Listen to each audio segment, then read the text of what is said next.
सिर्फ 125 है।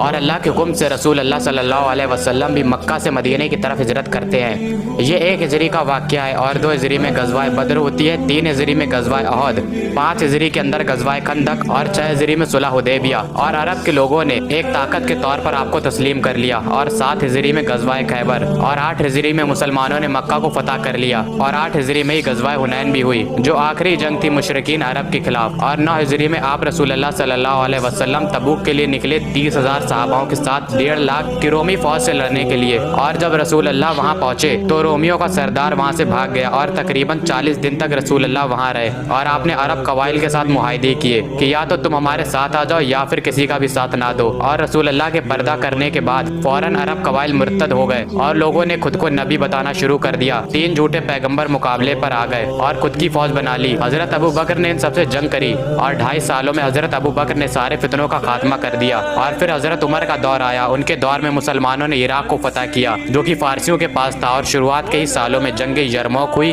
Roman empire टुकड़े टुकड़े हो गया। और उसके बाद पर्शियन एम्पायर के खिलाफ कासीदिया हुई, जो कि 4 दिनों तक लड़ी गई और तकरीबन 8,500 मुसलमान शहीद हुए। फारसी इस जंग में अपने हाथियों को लेकर आ गए। मुसलमानों के घोड़े जो हाथियों को देखकर पीछे हटने लगे, मुसलमानों ने घोड़ों को छोड़कर पैदल जाकर हाथियों को गिराया। 8,500 मुसलमानों की कुर्बानी के बाद कासीदिया में मुसलमानों को ऐसी फतह नसीब हुई कि पूरी फारस सल्तनत मुसलमानों के पास आ गई।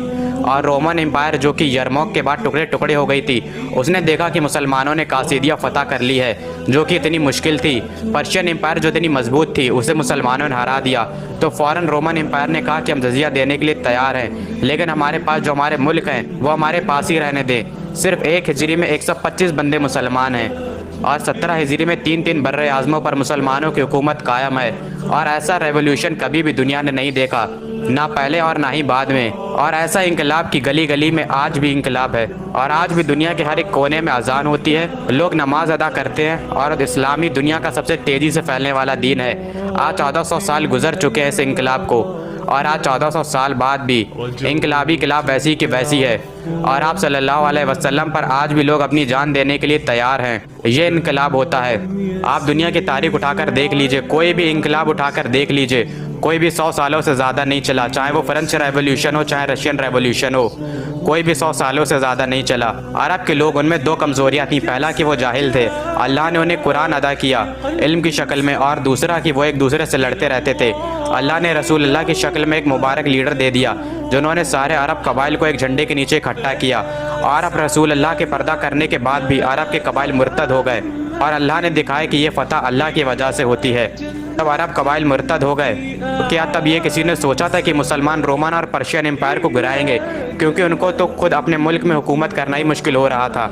लेकिन जब हज़रत अबू बकर ने अपना जलवा दिखाया और धीरे धीरे फतूहात बढ़ती गई, तो सारे कबाइल फिर से एक हो गए। और इसी के साथ हमारी वीडियो ख़त्म होती है। उम्मीद करता हूँ ये आपको पसंद आई होगी। जल्द मुलाकात होगी किसी और नई वीडियो में। तब तक के लिए अल्लाह हाफ़िज़।